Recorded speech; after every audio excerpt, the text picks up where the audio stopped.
Cordial saludo, mi nombre es Jessica Marín, soy estudiante de las Unidades Tecnológicas de Santander y el día de hoy les hablaré sobre un tema muy interesante. Todos en alguna oportunidad nos hemos encontrado frente a actividades investigativas que requieren de un proceso de indagación, pero no siempre sabemos qué requerimientos existen para hacerlo de forma correcta. El realizar dichas exploraciones por medio de diferentes fuentes de información nos obliga a dar el crédito merecido a sus autores, ya que si no es así estaríamos incurriendo en plagio. Las herramientas que nos ayudan a respetar dichos reglamentos son las referencias bibliográficas. Estas son el conjunto de datos que describen la fuente de información utilizada para la realización de un proyecto o trabajo. El propósito de las mismas es indicar las fuentes de las ideas, técnicas o estadísticas tomadas de trabajos previos propios o ajenos. Rosa Sancho en 1990 enumera diferentes razones para explicar las referencias bibliográficas. Estas sirven para brindar homenaje a sus pioneros o creadores, también como soporte para apoyar las conclusiones del autor citador y finalmente para corregir o criticar trabajos previos propios o ajenos. Por otra parte, el investigador reconoce las ideas que no son suyas y ofrece a sus lectores la posibilidad de acudir a las fuentes originales. Diferencia entre cita y referencia bibliográfica, ya que generalmente tienden a confundirse.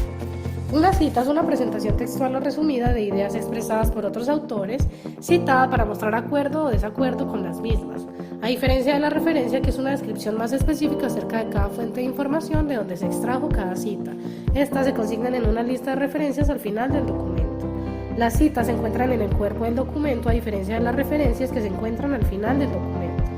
Las citas son más sencillas ya que contienen poca información como el nombre del autor y el año de publicación de la obra, a diferencia de las referencias que contienen información más específica como el nombre del autor, su apellido, el título de la obra y el año de publicación. Un ejemplo de una cita es que según Extremera y Fernández del 2003, el sistema educativo permanece más centrado en generar buen rendimiento y no en la atención emocional al alumnado. Un ejemplo de referencia es que Extremera y Fernández, que serían los autores, el año 2003, que sería cuando se publica la obra, Inteligencia emocional en el contexto educativo, sus efectos en el aula, que sería el título de la misma, Revista de educación, que sería como tal el título de la revista, y la paginación de la misma, que es de la página 97 a la página 116. Datos básicos de una referencia bibliográfica. Estos generalmente responden a interrogantes como las siguientes. ¿Quién? Que haría referencia al nombre del autor o institución que ha creado dicha información o documento. ¿Cuándo? Que haría referencia al año o fecha de publicación.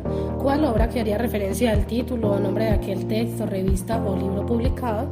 Y dónde se publicó, que haría referencia al país, lugar o ciudad donde ha sido publicado. Clasificación según la fuente de información, esto bajo las normas APA séptima edición. Encontramos el caso de los libros, que debe llevar la siguiente estructura: el apellido del autor, que en este caso es Britos, la inicial de su nombre, que en este caso es la N, el año de publicación como tal del libro, que en este caso es el 2006, el título del libro, que en este caso es ámbito profesional, políticas sociales y trabajo social en los 90. Este siempre debe ir en cursivo. El lugar de edición, que en este caso es Buenos Aires, y la editorial, que es Espacio. En el caso de las revistas debe llevar la siguiente estructura: el apellido del autor, que en este caso es coautor, la inicial de su nombre, que en este caso sería la D, el año de publicación de la revista, que fue en el 2015, el título como tal del ejemplar, que es Convertir la migración en motor de desarrollo, el título como tal de la revista, que siempre debe ir en cursiva, este es Política Exterior, y además debe llevar el volumen, número y paginación que abarca dicha revista. Encontramos ejemplos más audiovisuales, como el caso de YouTube, en los cuales debe llevar la siguiente estructura: el nombre del creador del canal, la fecha más exacta de publicación del video, el título como tal del mismo y el sitio web en el que se encuentra. En el caso de las páginas web debe llevar el nombre del autor, la fecha más exacta de publicación, el título como tal, que siempre debe estar en cursiva, y el sitio en el que se encuentra. Para la propuesta de trabajo de grado debe tenerse en cuenta lo siguiente: todas las referencias presentadas deben estar citadas en la propuesta. Estas deben estar citadas bajo normas APA de edición más vigente, que en este caso sería la séptima edición. Se debe incluir la bibliografía consultada y es recomendable utilizar un gestor de referencias bibliográficas.